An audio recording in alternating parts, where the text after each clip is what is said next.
Estás escuchando Milenio 3 por Aluka Nanika. Aquí estamos de vuelta y ni más ni menos con un fondo mítico y mágico.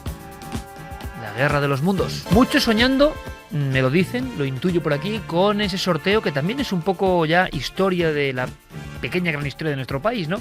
Lo de la lotería que cae en domingo. Yo cuando pienso en los juegos de azar, también pienso que no hay que olvidar, aunque hay mucha gente que lo está pasando muy mal y le vendría muy bien desde luego, y muchas veces ocurre que la lotería llega a zonas muy desfavorecidas, ha pasado en muchas ocasiones, como si el azar a veces también tuviese ese golpe, ¿no? Último. Pero sobre todo cuando llegan estas manifestaciones del azar máximo, que me parece muy bien, que no olvidemos nunca que el mayor regalo que tiene cada ser humano es ese día que está viviendo, porque perdemos la perspectiva, creemos que vivir es rutina, y nunca nadie sabe lo que le va a pasar en la vida al día siguiente. Nadie, ningún ser mortal está al margen de todo lo que puede ocurrir, bueno y malo, en la vida.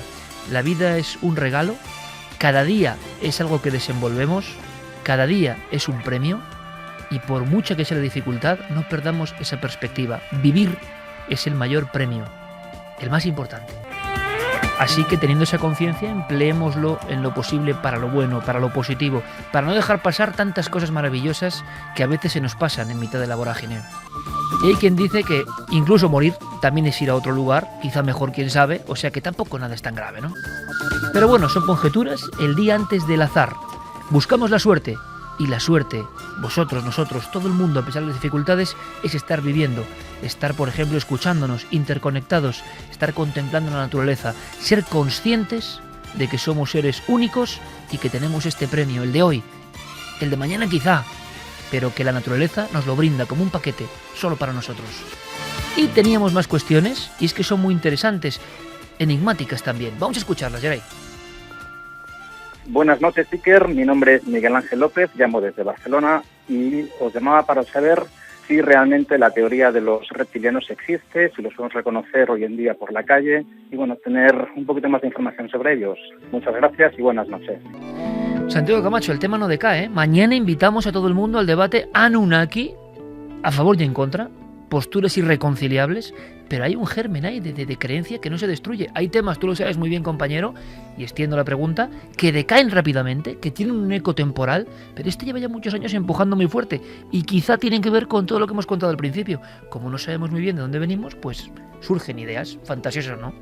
Pues sí, los reptilianos, ya hablamos aquí hace tiempo de David Icke y de sus teorías y de sus libros magníficamente documentados, pero que llegan a unas conclusiones que a muchos les parecen muy extravagantes y que pues nos cuenta eso, que a lo mejor la familia real británica tiene genes no humanos y sí reptilianos en sus corriendo por sus venas, que si determinados líderes del mundo libre y no libre podrían pertenecer a ellos. Incluso hay vídeos extraños en los que se detecta, por ejemplo, esa presencia reptiliana entre los guardaespaldas del presidente Barack Obama.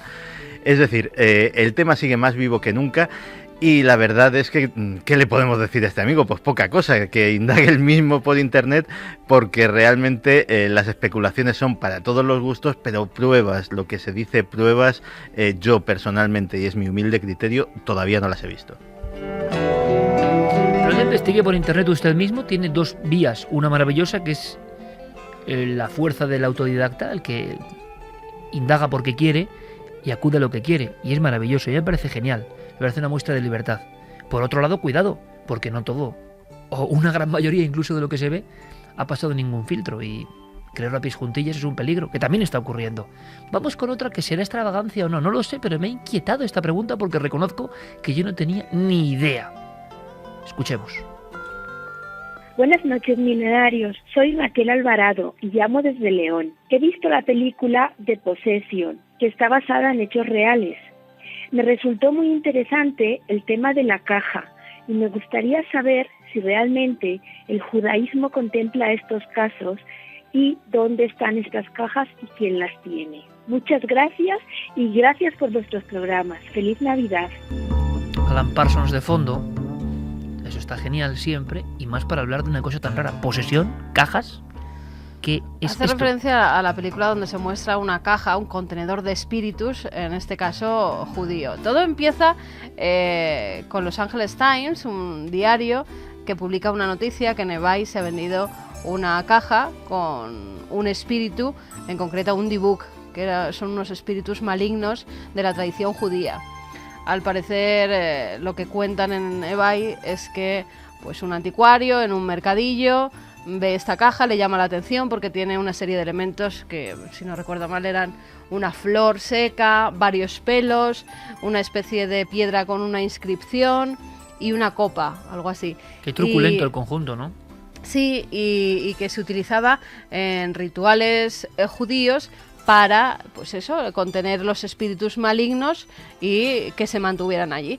El propio que se la vendió le dijo que por favor que no abriera la caja porque podía tener pues consecuencias.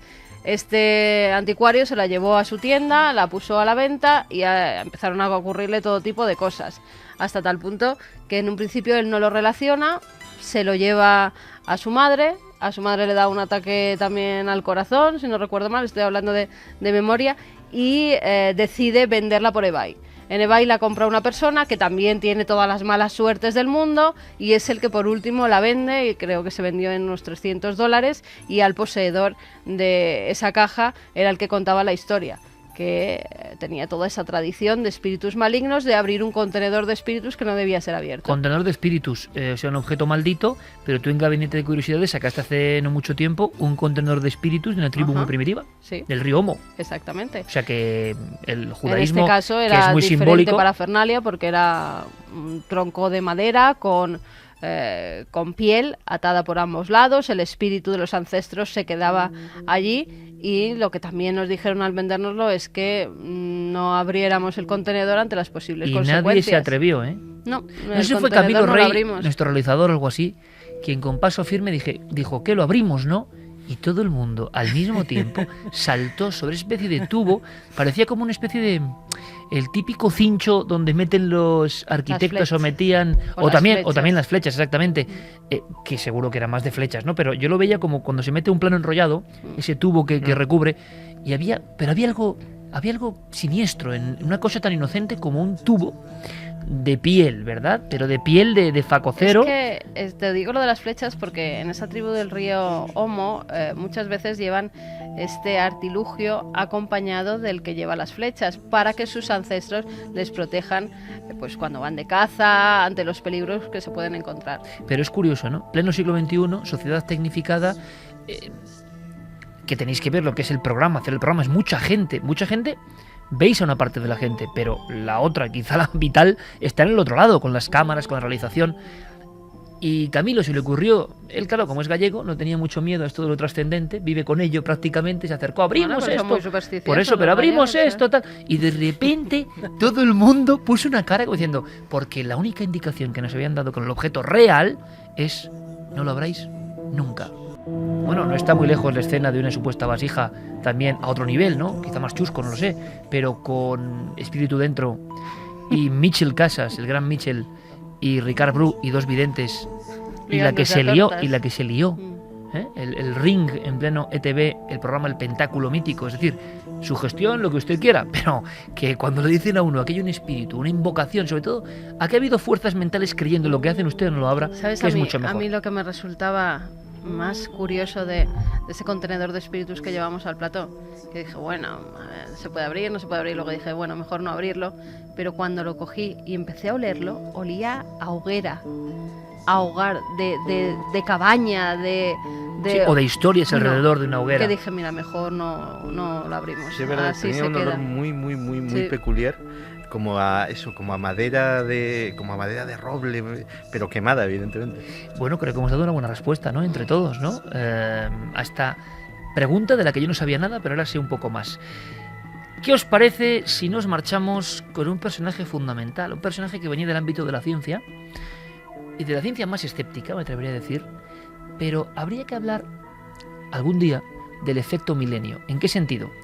Cómo algunas personas, y a veces no de cara al público, sí de cara a las conversaciones personales, cómo van variando su forma de pensar, cómo se encuentran con el misterio y adoptan también al misterio, ¿no? a su forma de vivir y de pensar. Este es un personaje muy sorprendente. Yo lo conocí hace muchos años, pero evidentemente la nave milenaria, más la televisiva que la radiofónica, también ha estado mucho en la radio, nos acabó uniendo. Un personaje que es todo curiosidad, una forma de hablar muy contundente, sí, como puñetazos en ocasiones, y mucho conocimiento. Tenéis que conocer a este amigo que hoy pasa el test de Diego Marañón. Buenas madrugadas. Identifíquese, por favor. José Cabrera Forneiro. Doctor Cabrera, buenas noches. Hola, ¿qué tal? Buenas noches, Sique. Tenemos un cerebro muy hermoso. Es psiquiatra forense, casi nada. Qué vergüenza, ¿no? Bueno, es un hombre muy complejo. Yo creo que como debe ser, ¿no? Como debe ser. Complejo sí soy, sí. Hemos sido lagartos, hemos sido monos. ¿Alguien ha visto toser a un cerdo? ¿Llueve o no llueve? Vamos a votar. No, ¿llueve o no llueve? Pues tenemos aquí un kit que consiste en una bolsa de semillas de ricino. Ese me ha matado. A ese taxista hay que quitarle la licencia de taxi de entrada, porque es un peligro.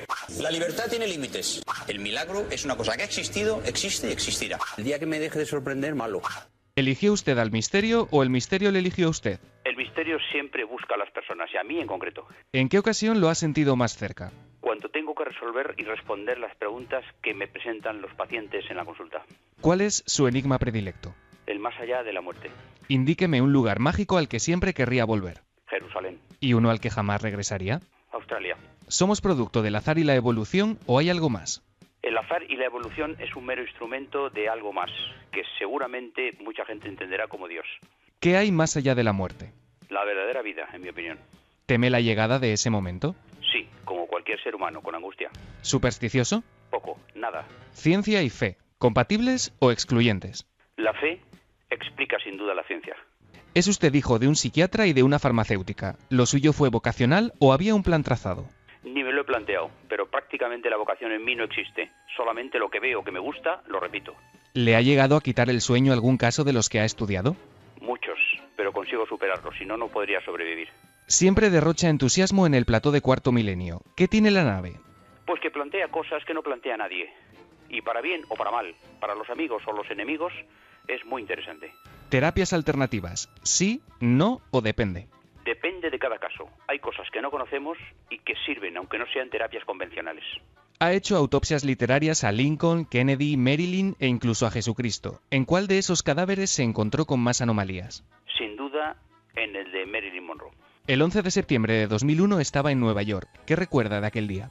Recuerdo la gran, enorme, increíble solidaridad humana ante una desgracia que nadie sabía de dónde venía ni qué sentido tenía.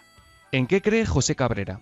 Sin duda, por este orden, en Dios que nos ha creado, a continuación en la familia a la que quiero y a renglón seguido en mis amigos y la gente que vive a mi lado. ¿Cuál ha sido el fregado más grande en el que se ha metido?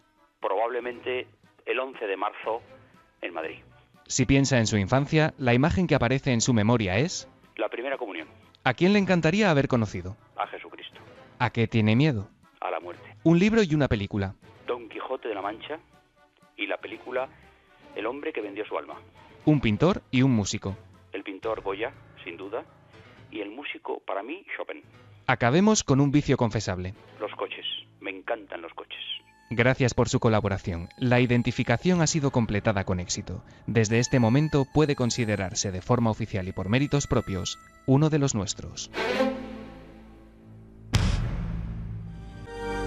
3 y 22 minutos. Aquí ha habido un unánime y es que don José Cabrera Forneiro, me lo vais a permitir, es muy grande, ¿eh? Ya no por lo que dice, sino cómo lo dice. No va a haber invitado más conciso, así, ¡pum!, como un puñetazo cada respuesta. Y él es que es así. Yo recuerdo una anécdota que me decía cuando nos fuimos conociendo hace ya muchos años. Me dice, mira, ¿y queréis que yo hable en totales? Hablar en totales sería hablar en cortes, ¿no? En la radio, pero bueno, hablar en declaraciones muy cortas, muy expresivas, conteniendo la esencia del tema que se pregunta. Y digo, ¿por qué? Yo hablo en totales hasta en casa, me decía. Digo, ¿y eso? Y dice, mi mujer me dice, ¿quieres comer? Sí, ¿qué? Macarrones, vale. O sea, él tiene en la cabeza una cosa que es muy interesante, Cabrera, que es, al público no se le puede aburrir, no se le puede aburrir nunca. Hay que ser directo, hay que contar las cosas de verdad con un sentido casi estético de la forma, no llega lo mismo un mensaje por mucho que uno sepa si no sabe contarlo, y sobre todo tiene una capacidad tremenda para temas muy complejos acercarlos a cualquier tipo de público.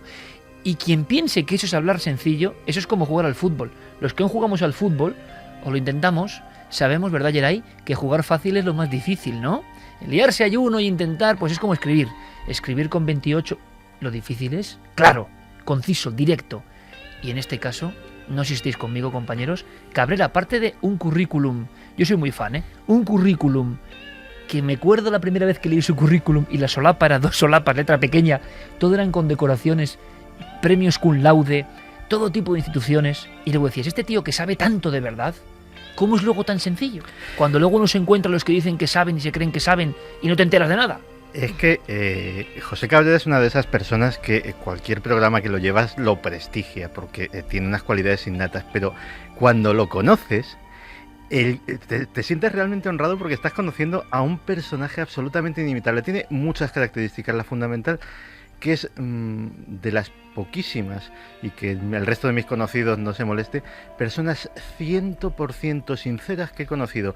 Es como es, te dice lo que te dice, si te molesta bien, si no te molesta también, tan amigos, y no pasa absolutamente nada.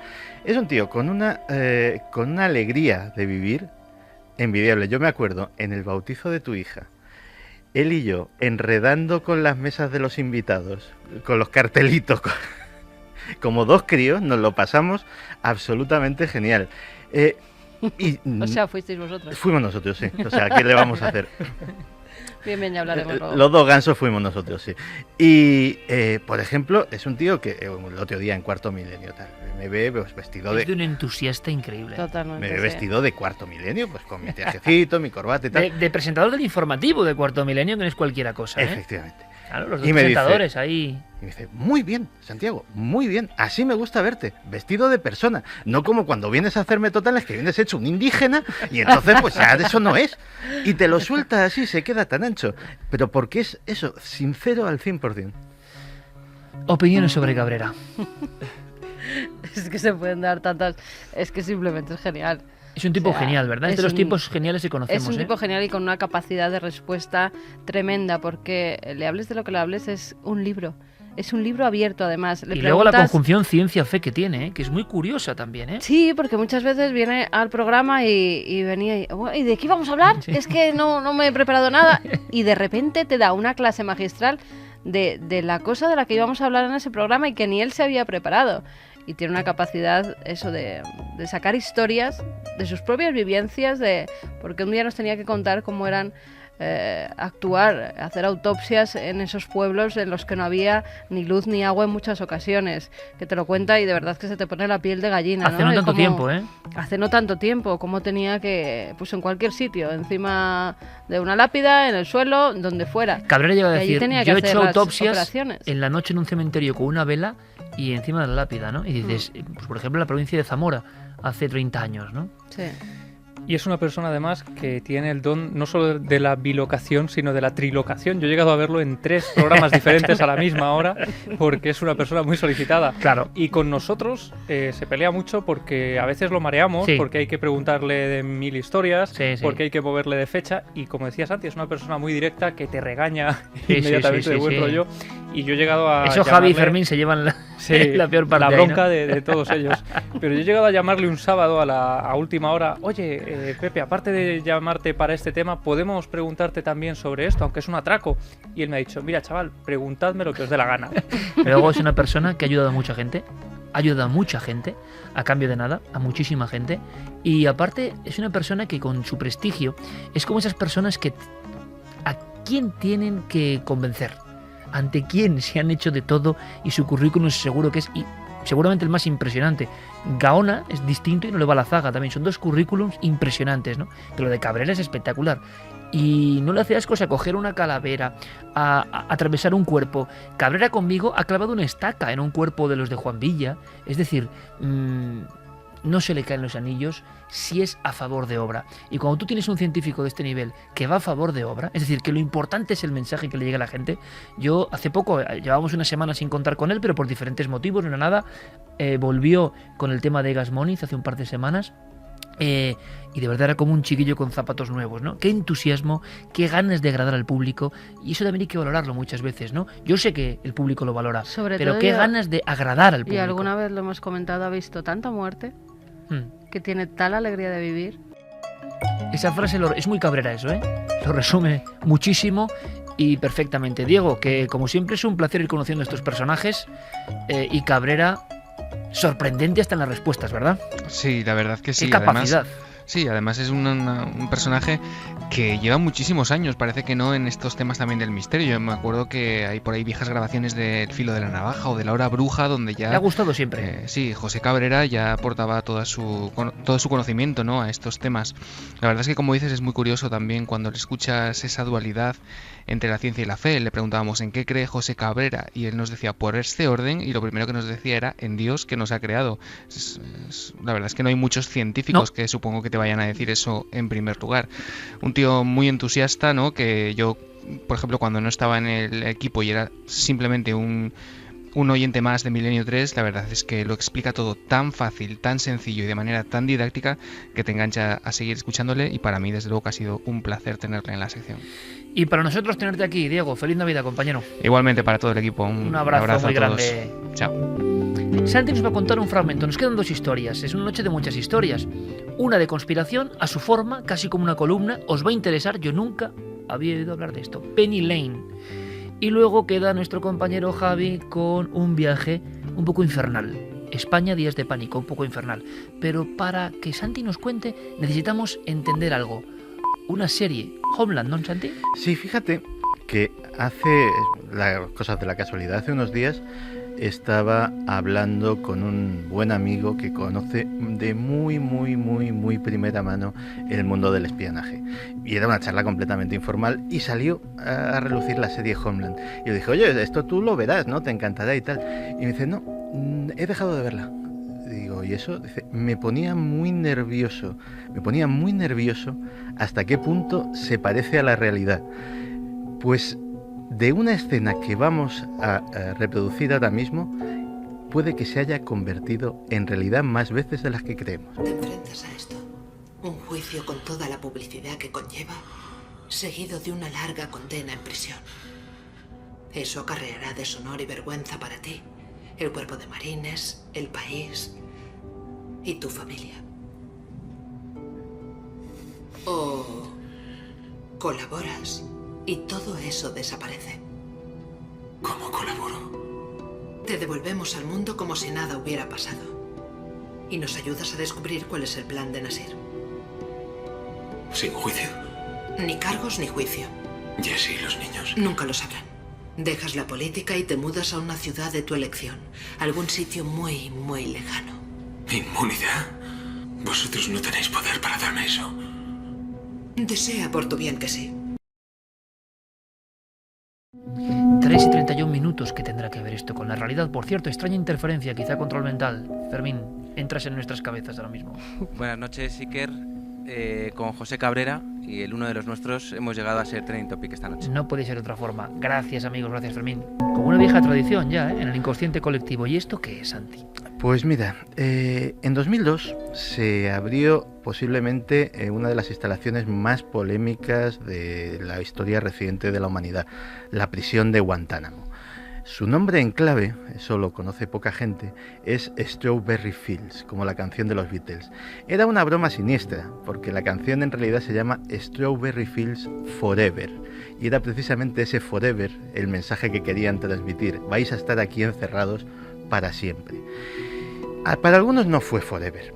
De hecho, al año siguiente, en 2003, a unos cientos de metros, todavía dentro de la zona norteamericana de Guantánamo, en Cuba, se instaló un centro que no tenía absolutamente nada que ver.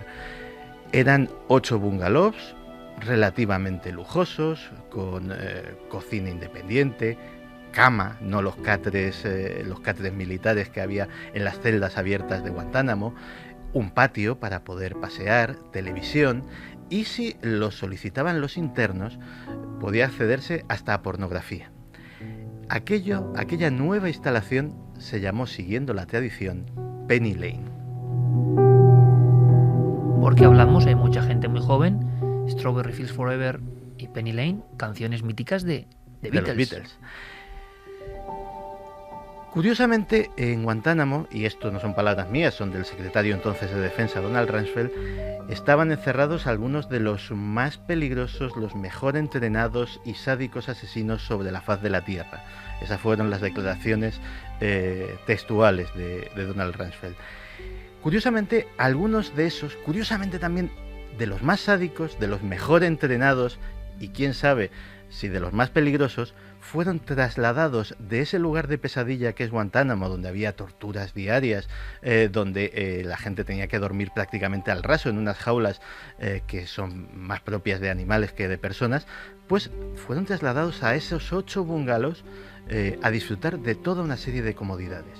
Posiblemente ellos fueron los más sorprendidos. ¿Qué se pretendía de esta gente? Se pretendía hacer un trato. Nosotros te damos estas comodidades y vas a hablar con nosotros sobre un montón de cosas, pero luego te espera otra cosa mejor.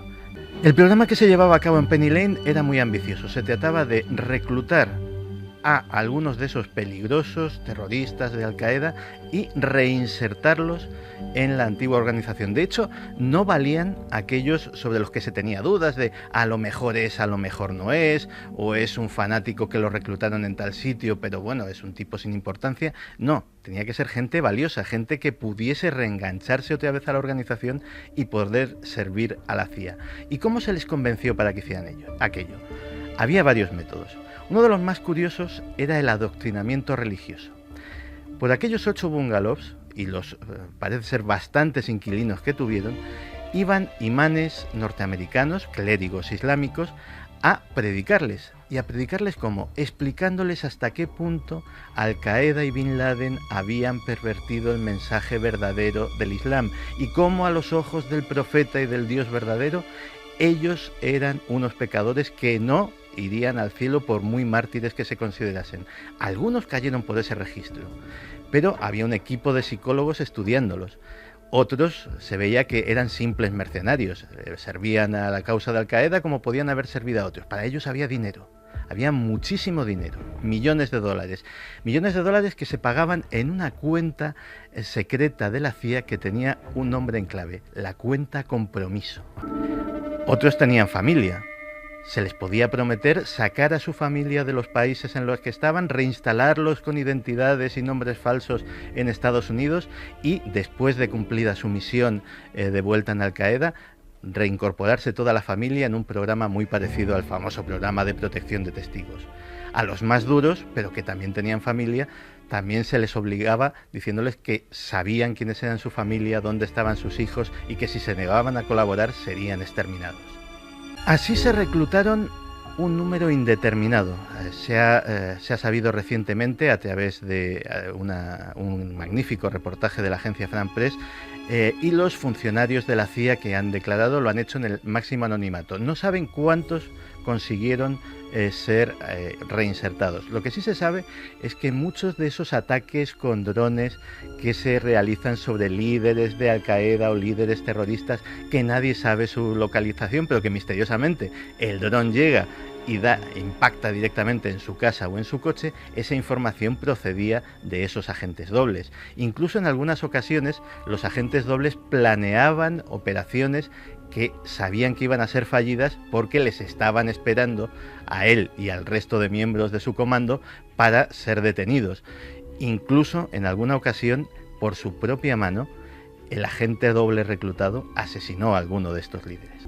Oficialmente, Penny Lane, curiosamente, se puede ver por Google Earth, se puede ver perfectamente el complejo de la prisión de Guantánamo y unos cientos de metros al norte esos 8 bungalows enfrente de un edificio un poco más grande donde eran monitorizados, donde estaban los agentes y los psicólogos que les controlaban. Se puede ver perfectamente que hay una distancia y que oculto por un cerco de setos y de cactus pues estaba esa instalación que desde el aire se ve perfectamente. Oficialmente el programa Penny Lane se cerró en 2006. Fueron 3 años en los que se reclutó a esos agentes. Pero los agentes de la CIA anónimos que han hecho esta revelación dicen que ofreció unos réditos enormes. Eso sí, moralmente era muy discutible. Estábamos hablando de personas que en muchas ocasiones habían asesinado a ciudadanos norteamericanos, pero en la guerra y en el amor. Como siempre, otras historias de la historia con Santiago Camacho. Penny Lane, a partir de ahora, ya no será simplemente una inocente canción de los Beatles, ¿verdad? Significará otra cosa.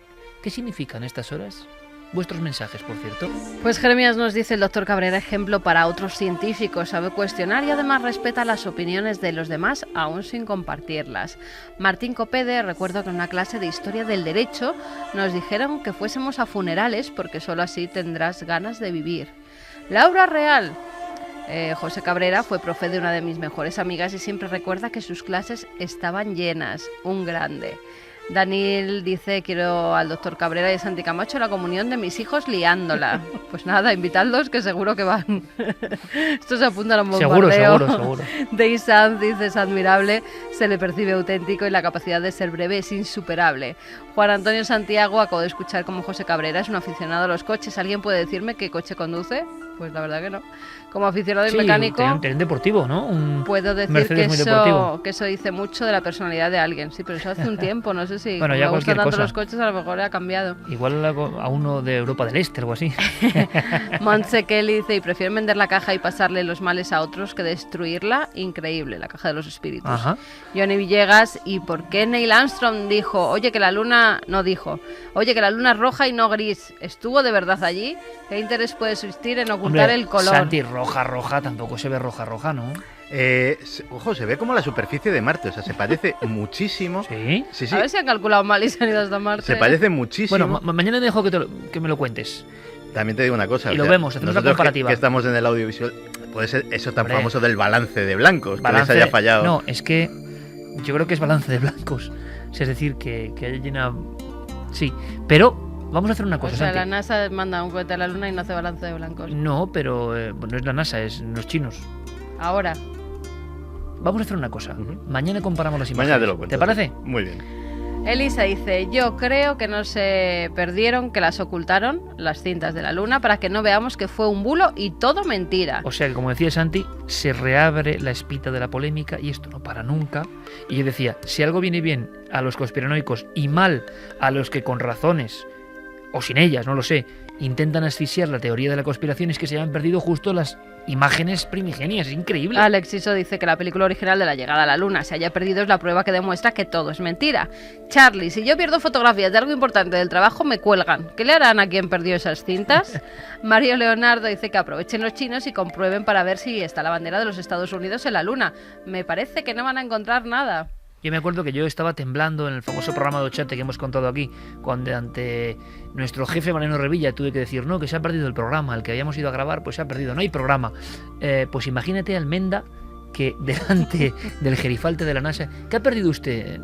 Entre risas, ¿no? Rupérez o Smith, ¿qué ha perdido usted? No, Rupérez, seguro en la NASA. Acabo de perder, puede que sí, acabo de perder todo el material de la llegada del hombre a la Luna. Casi nada. ¿Te imaginas la cara del jefe? Rompemos de nuevo y nos vamos hacia el misterio. Un misterio que es menos... Sí, esta canción de Mike Oldfield además es que es especialmente emotiva y positiva y siempre la enviamos, como todas las canciones aquí, para que esa energía fluya, ¿no?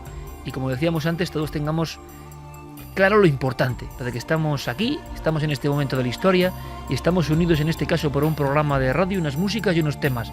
Maravilloso, creo que eso ya es un lujo, eso ya es que te toque un buen premio. Pero ahora vamos a otra cara del misterio, la trae Javier Pérez Campos, que se encarga de los temas a veces más escabrosos, y este lo es especialmente. Incluso hay que decir que en este Días de Pánico hay algunas grabaciones, no nos equivoquemos, que son reales, que no son efectos, ¿no? Sí, porque cuando uno acude a la hemeroteca Iker en los años 90 se da cuenta de que hay una especie de epidemia maligna que aparece reflejada en las crónicas de sucesos de los principales periódicos de nuestro país. Y lo que vamos a escuchar... maligna, Javi, que además coincide en la misma epidemia de terribles crímenes, por cierto. Sí, en España. De satanismo y de rituales muy extraños que ahora comentaremos. Pues lo que vamos a escuchar, Iker, en esta sección de Días de Pánico es un fragmento real de un exorcismo llevado a cabo en España casi a la vuelta de la esquina, en los años 90. No me cuentes más. El demonio en Almería. Lugar: poblaciones de Almería y Vícar. Fecha: febrero de 1990. Tipo de fenómeno: exorcismos. Estamos asistiendo a una escena dantesca. una imagen que permanece grabada a fuego en la retina de todos quienes asistieron a ella. En el interior de una fría nave, 20 jóvenes se convulsionan con la cara desencajada y los ojos en blanco. Emiten gritos animalescos mientras unos se arrastran por el suelo y otros lanzan espuma por la boca. Están siendo sometidos a un intenso exorcismo colectivo. El suceso tuvo lugar en una zona denominada Cortijos de Marín y los protagonistas mostraban un comportamiento anómalo desde varios días atrás. La aversión por lo sagrado, la fuerza sobrehumana o sus voces guturales eran solo una muestra. Para los padres de aquellos niños no había duda, el demonio se había adueñado de sus cuerpos. Sin pensarlo dos veces, todos recurrieron a la ayuda de Manuel Aracil, un pastor de la iglesia evangélica que con 20 años de experiencia a sus espaldas se había ganado la confianza de sus vecinos. Al cabo de unos días, este preparó un ritual para sacar el mal de aquellas criaturas, y lo hizo de manera concienzuda, solicitando incluso la ayuda de varios miembros de la parroquia para que ese día estuvieran allí para sujetarlos. Al llegar la fecha señalada, con una mezcla de miedo y expectación, los adolescentes fueron entrando en el oscuro almacén secundados por sus progenitores. Una vez allí, dio comienzo el exorcismo. La voz del pastor surgía a través de unos grandes altavoces, lanzando oraciones que parecían clavarse como aguijonazos entre los asistentes, que iban volviéndose cada vez más y más agresivos. La ceremonia se prolongó durante horas, hasta que algunos vecinos empezaron a alertarse por aquellos bramidos que surgían del edificio y se extendían por toda la explanada. La policía local llegó a acceder al interior del recinto, quedando impresionada por las escenas que allí se estaban produciendo. Los niños, completamente fuera de sí, parecían auténticas bestias salvajes, intentando incluso agredir a quienes trataban de controlarlos. Por el altavoz, el exorcista seguía repitiendo firmemente su oración antes de pronunciar las últimas palabras. «Sal, demonio». Los agentes de la autoridad quedaron estupefactos antes de proceder a poner orden en lo que para ellos era un episodio de histeria colectiva. Sin embargo, para los habitantes de las poblaciones cercanas, aquello era solo la punta del iceberg. En esas mismas semanas se estaba produciendo una auténtica oleada de rituales satánicos y supuestas posesiones demoníacas que consiguieron alarmar incluso a los más escépticos. Algunos llegaron a evitar los camposantos por las extrañas ceremonias que allí se habían celebrado. Pero los más devotos estaban convencidos de que el cambio de década había liberado algo maligno, algo que vagaba ahora por algunas aldeas de Almería. De pronto, el micro reportaje de Ger Pérez Campos nos ha trasladado a hace unos 22, 23 años. Una época de obsesión con estos temas, de rituales, de crímenes terribles. Fue una transición dura en el aspecto del misterio, El exorcismo del Albaicín, el exorcismo de Almansa, tantas historias terroríficas que ya parecen muy antiguas, pero que no lo son tanto. ¿Qué pasó con este caso de Almería en concreto? ¿Cuál puede ser el punto final? Pues lo que ocurre aquí, Iker, es que en este caso hubo una gran polémica por el policía, el principal policía que investigó aquellos hechos, Rafael Montoya. No se sabía muy bien si aquel asunto era de su competencia o no, pero lo cierto es que él se encuentra en una escena dantesca, ¿no? Como contábamos, niñas con cubos llenos de vómito y de sangre, cosas tan terribles que los propios médicos que acuden allí, Joaquín Pareja, dicen que esas niñas van a quedar marcadas para siempre por esa vivencia que ha sucedido en esa localidad de Almería. Manuel Aracil, el exorcista, el supuesto exorcista, es detenido por realización de prácticas exorcistas con abuso de la credulidad pública y al final lo que ocurre cuando sucede el juicio es que es absuelto porque en el artículo 16 de la Constitución aparece el derecho a la libertad de culto. Se tomó como un culto religioso, ¿no? Extremo, eso pero... es. Y lo que ocurre es que de Manuel Aracil le perdemos la pista desde entonces hasta hoy. Está en paradero desconocido. No sabemos si ha seguido practicando estos rituales o no. Pero lo más tremendo, Iker, es que desde esa fecha y hasta 1993 aproximadamente, en toda la localidad y pueblecitos cercanos a Almería se viven todo tipo de fenómenos muy extraños, algunos incluso que alarman a poblaciones enteras, como por ejemplo en Benadux una noche aparece una cabra decapitada a las puertas del cementerio, en la Cañada de San Urbano aparece también un hoyo en uno de los cementerios con varias hojas de papel bañadas en sangre y unos nombres escritos en esos folios. Y lo más tremendo, uno de los casos que, como digo, más alertaron a la sociedad ocurre en Alhama, en el año 93, cuando se lleva a cabo uno de estos rituales en uno de los cementerios. Aparece también la cabeza de una cabra, un cuenco de barro lleno de sangre, una pata de la cabra dentro de ese cuenco. Y al día siguiente empieza a correr el rumor de que al ayuntamiento de Alhama ha llegado una nota anónima diciendo que para el próximo ritual va a necesitarse un niño que desaparecería en los próximos días. Como te puedes imaginar, Iker, el pánico se extendió por toda la localidad y los niños fueron casi reclutados en el domicilio hasta que pasó esta alarma social. Nuestro compañero el reportero Pérez Campos nos trae clips de la historia de los días de pánico, casos que tuvieron un eco social casi siempre tenebroso. También están, hay que contarlos, nos enseñan cosas. Por fortuna no se cumplió la macabra profecía y como si cambiaran los tiempos, toda esa negrura de aquella época concreta, en muchas poblaciones también de Andalucía especialmente, casos de Granada y de Almería, fue desapareciendo, ¿no? También hay que dejarlo un poco para respiro de nuestros oyentes. Sí, fue desapareciendo con el tiempo, pero desde luego en los años 90 se vivía un auténtico fenómeno social digno de estudio. ¿Por qué a partir de ese momento se desata este tipo de necesidad casi de practicar estos ritos tan extraños? Al final llegó la luz y este tipo de cosas, pues por fortuna, nos sorprenden porque suelen ser más extraños que habituales. Bueno, pues que vuelva la luz, por lo menos a nivel musical. Geray, nos marchamos con mensajes. Me dices que tenemos muchas bendiciones milenarias, que eso nos gusta mucho, y espero que os guste a vosotros, porque en el fondo solo es esa sensación, la que decíamos. A mí me mandó nuestra compañera fotógrafa de Cuarto Milenio, que además también está pasando unos momentos, Anaís Pascual, a la que mandamos un abrazo grandísimo. La muerte de un familiar y tan cercano como el de Anaís, su madre, y encima en estas fechas siempre es dura y siempre estarán ahí, ¿no? Pero en estas fechas parece como que son más familiares y todavía es peor. Ayer mismo estábamos nosotros también en un tanatorio, un familiar mío también pues había fallecido y te da una sensación de que es la Navidad, es estar con la familia y ves que se han ido, pero yo creo que se han ido a un sitio mejor, Iker. También tenemos mensajes un poco tristes esta noche y nos curiosamente también esa ayuda. Curiosamente, Anaís nos me mandaba un vídeo que me ha impresionado mucho, que se puede buscar en la red, que se llama Gratitud, que me pareció impresionante, la visión de una niña y de un anciano sobre la vida y sobre ese concepto del regalo diario en el que no acabamos de entrar, ¿no? Y es una pena que nos desvíen de esa idea, del regalo de la naturaleza. Han pasado milenios, ancestros, cruces genéticos, han pasado todas las incertidumbres del universo para que tú estés aquí, para que tu cuerpo sea en el fondo polvo de todas esas estrellas y tantas generaciones peleando, sobreviviendo, siendo felices o siendo tristes en ocasiones para que tú llegues a estar. No puedes malgastar los días. Tienes que sentirte como el regalo realmente de la creación, sea lo que sea la creación, cósmica, divina, azar, me da lo mismo. Un auténtico regalo irrepetible, que sepamos. Así hay que valorarlo, incluso entre quienes peor lo están pasando ahora. Nuestro mensaje siempre, nuestra gratitud. Antes de los mensajes, tenemos una mención que siempre nos hace, se ha convertido ya en este hombre lo hace todo. Fermín Agustí, ¿qué me quieres contar? ¿Sabéis que el libro está considerado como el fenómeno literario del 2013? Espejismo, de Hugh Howey, está publicado por Ediciones Minotauro y está arrasando en las listas de ventas internacionales con más de 800.000 ejemplares vendidos. ¿Qué harías si vivieras en un mundo donde el aire que respiras pudiese matarte? En Espejismo, si no te matan las mentiras, lo hará la verdad. Os voy a leer algunos de los elogios que ha cosechado. Por ejemplo, Juan Eslava Galán ha dicho: tengo Espejismo en el estante de mis favoritos de ciencia ficción junto a la película de Blade Runner. O David Pastor, director de películas como Los últimos días o Infectados, dice: extraordinario, Howey crea un universo subterráneo que no querrás abandonar.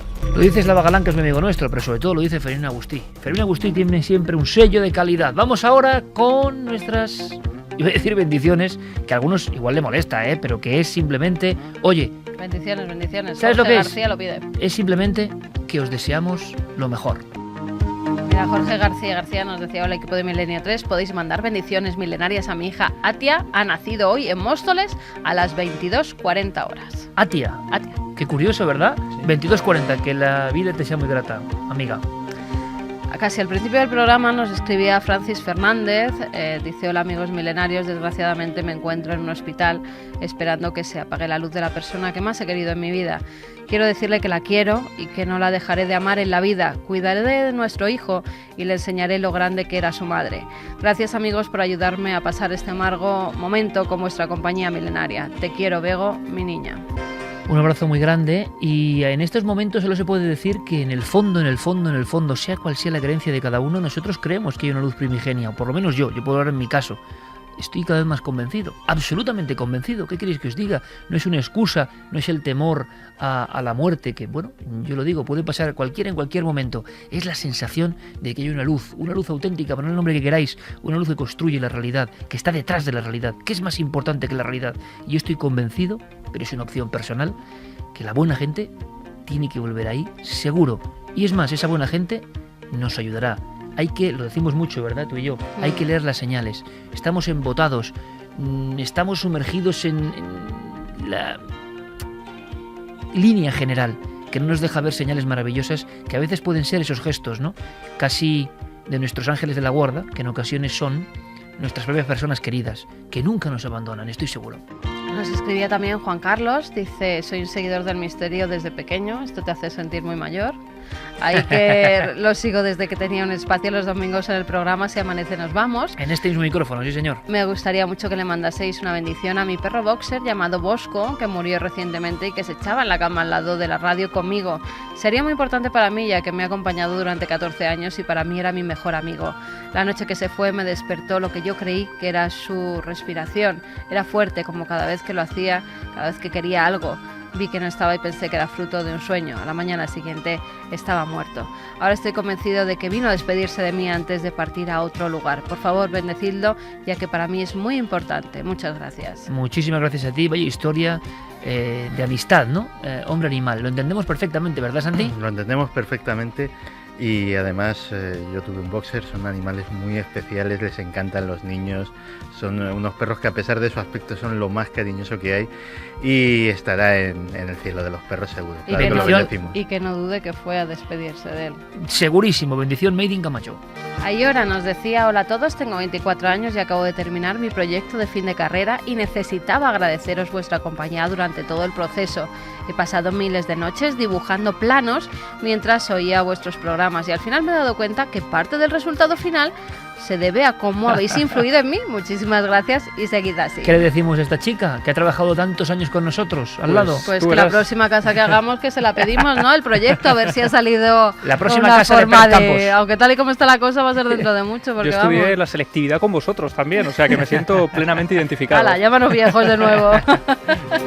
Pues mucha gente que sigue opinando, Iker, de las cosas de la luna.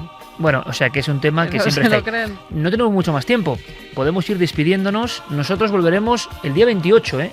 No sé si esta noche el 28 ya es 29, pero menudo día. Inocentes. Lo que seguro es que no va a haber ninguna inocentada, ¿eh? Nosotros, porque si no ya eso no podemos permitírnoslo.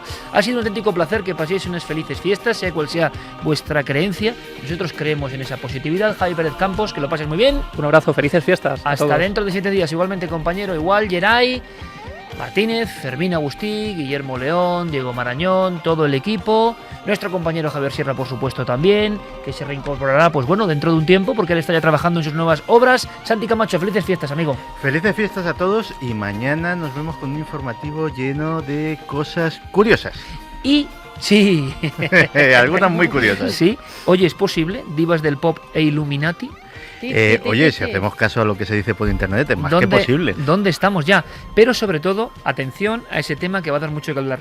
Anunnaki a debate. Santi Camacho, como siempre, felices fiestas. Y bueno, sobre el año que viene hablaremos. Tienes un concierto, Santi toca la guitarra. Tiene un concierto. Ay, sí, pero no, mira, no lo voy a decir porque es una sala muy pequeñita y tampoco queremos que se...